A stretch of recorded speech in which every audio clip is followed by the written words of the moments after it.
channel. My name is RJ, your tarot card reader. Take what resonates and leave those not for others. Watch on your own risk.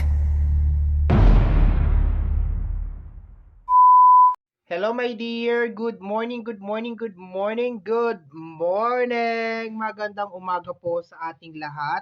Ano ba yan? Bigla naman akong sinipon. Okay.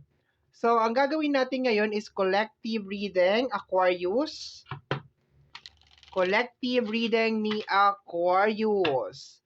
Kung hindi nyo po umaga napapanood ang ating reading or napapakinggan, ikaw po ay binabati ko ng magandang tanghali, magandang hapon, at magandang gabi. Okay? So, tingnan natin kung ano ang energy na masasagap natin today para sa area ni Aquarius. Tingnan natin. Kuha tayo ng card para sa energy ng fire element. Uy! Kuha tayo ng energy ng card para sa earth element. Kuha tayo ng card para sa air element. Kuha tayo ng card para sa area ng water element. Uy! Okay! Interesting! Kuha tayo ng clarification card para sa fire element. Kuha tayo ng clarification card para sa earth element. Sa air element. Sa water element. Okay. Kuha tayo ng oracle card. Aquarius. Okay, what is this? We have here, my mask keep me safe. I need to fake my feelings. Okay, so may maskara na nangyayari.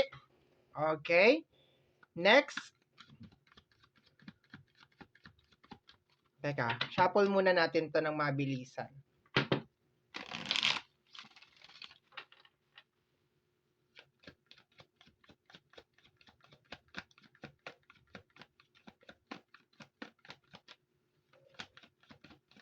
Okay, we have here, stop and smell the rose.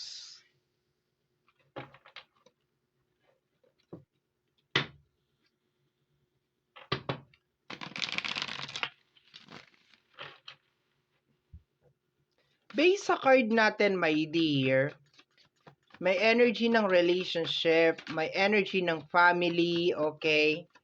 Tingnan natin.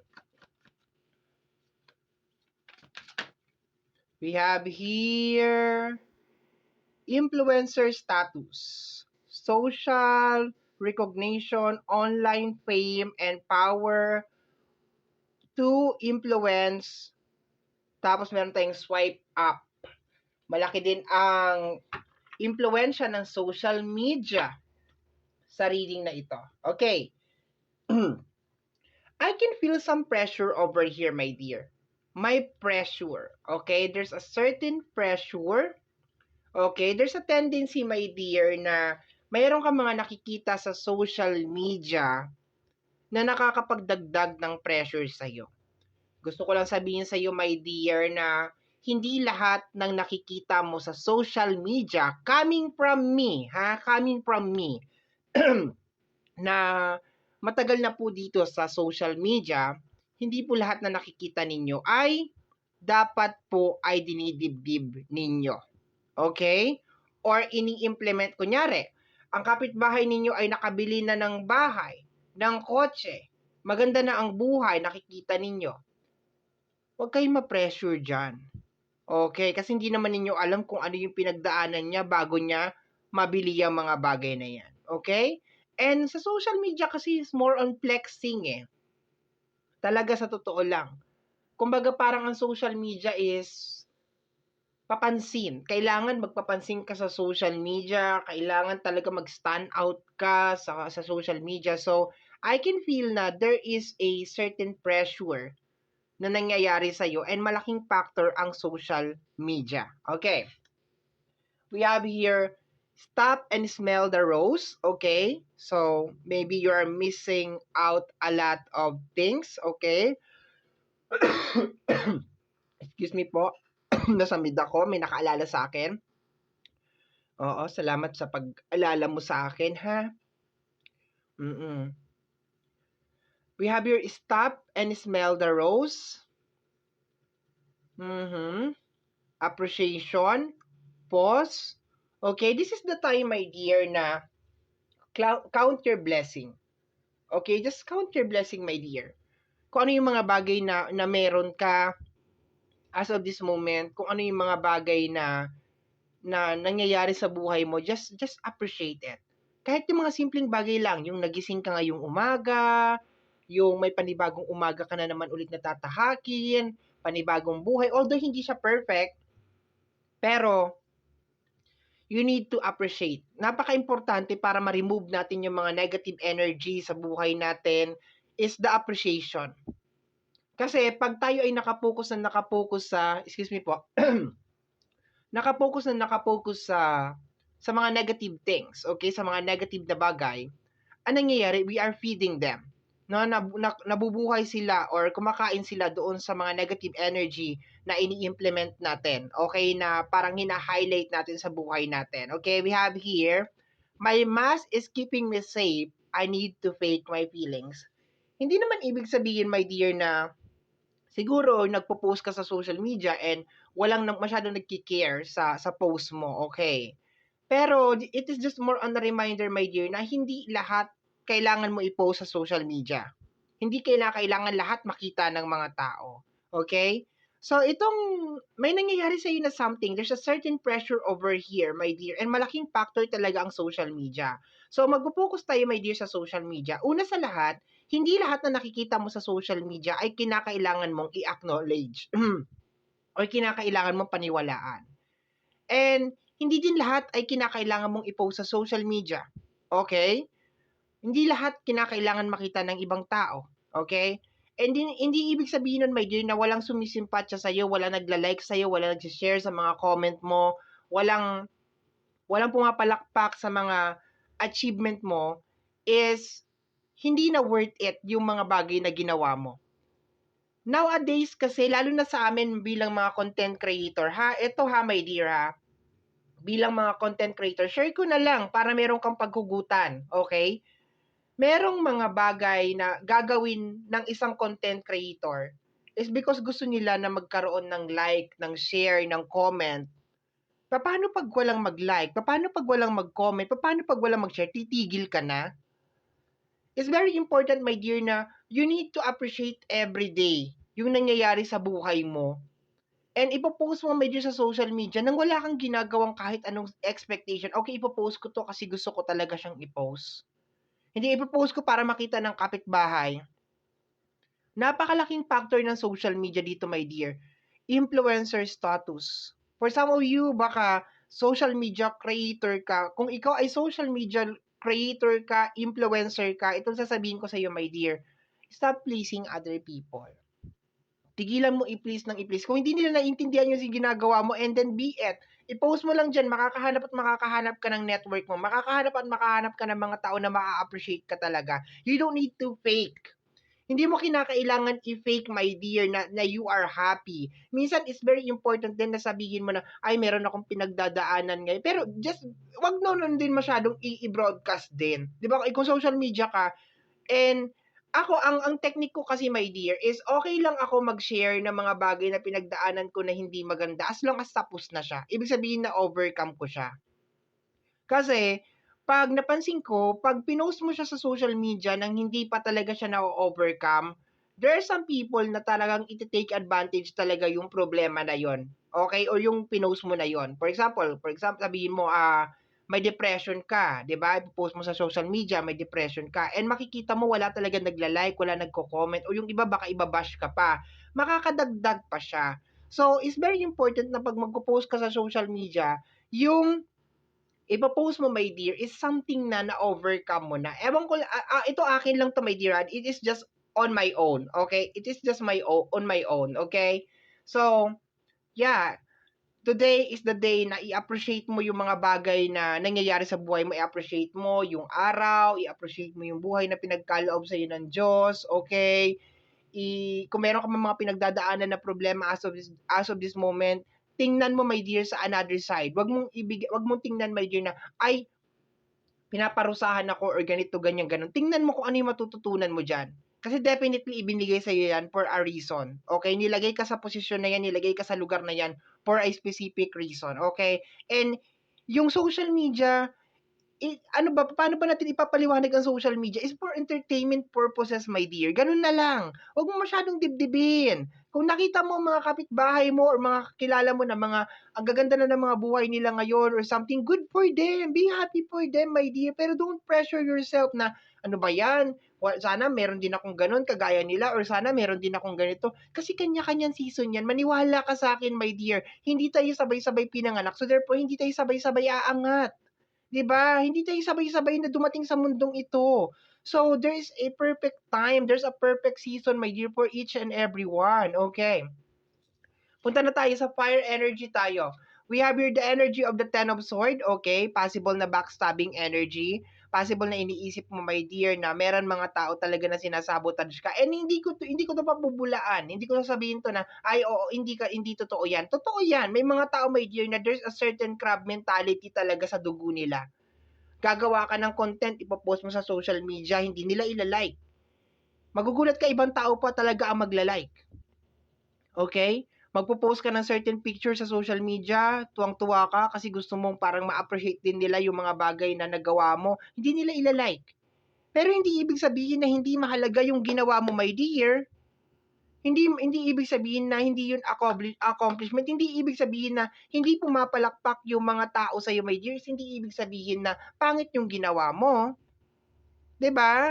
So hindi ko sasabihin, my dear, na hindi totoo tong nararamdaman mo, my dear, that somebody is trying to sabotage para hindi ka maging successful. Pero sometimes, kailangan din natin isipin na we are also sinasabotage din natin yung sarili natin by putting a lot of pressure sa sarili natin na hindi natin naiisip na sometimes yung mga bagay na minamanifest natin, it takes time bago talaga siya mangyari, no? And hindi natin alam na, kunyari, nakita mo si Heart Evangelista, hindi naman natin alam kung ano mga pinagdaanan ni Heart Evangelista bago niya maabot yung tayog ng tagumpay. Hindi natin alam kung ano yung mga sinakripisyo niya, my dear, bago siya makarating dyan. Definitely, meron siya talaga mga sinakripisyo, my dear. So, I think, my dear, this is the time talaga na you just need to stop, appreciate the things na meron ka as of this moment, okay?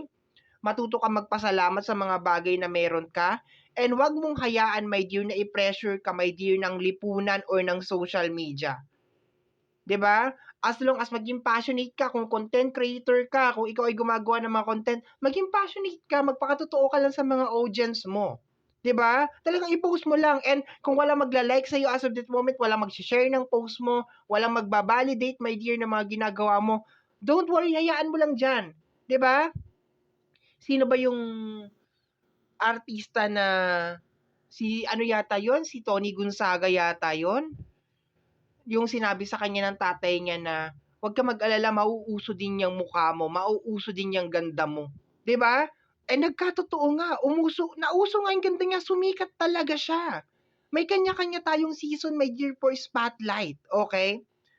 For some of you, possible na kapamilya mo rin ito, 'di ba? Kasi ine-expect natin minsan yung mga kapamilya natin, sila yung mga number one na so-support sa atin.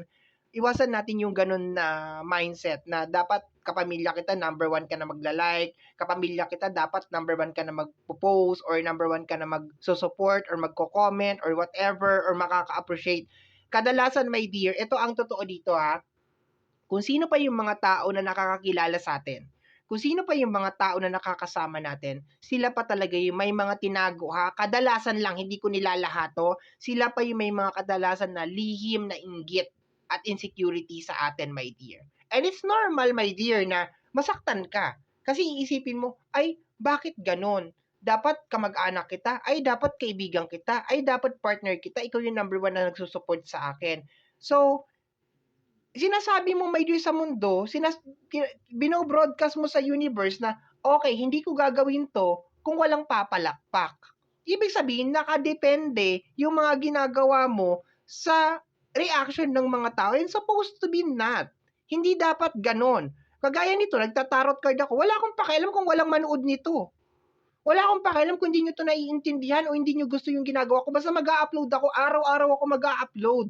Araw-araw ako mag-a-upload. Araw-araw ko, yung intuition ko is i-tune in ko kung ano yung nararamdaman ko, sasabihin ko. And hahanapin na lang ng reading na to kung sino, no pressure. Kasi kung talagang i-bless ka talaga ng ating divine, ng ating buong may kapal, kung talaga nakatadhana ka talaga na maging successful, maging famous, ma-achieve mo yung mga bagay na gusto mo mangyari, nakatadhana ka, just keep on doing kung ano yung ginagawa mo ngayon. Huwag mo i-pressure yung sarili mo, my dear.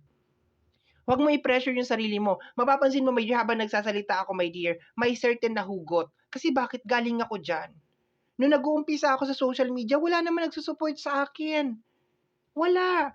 Alam mo kung bakit ako nakarating kung nasaan ako ngayon? Consistency. Hindi ako umasa na ilalike ninyo yung mga ginagawa ko or magugustuhan ninyo yung mga ginagawa ko. Naniwala lang talaga ako sa sarili ko na, okay, tama tong ginagawa ko. Merong tao na nangangailangan nitong reading ko na ito. Okay, huwag kang ma-pressure sa mga nakikita mo. Okay?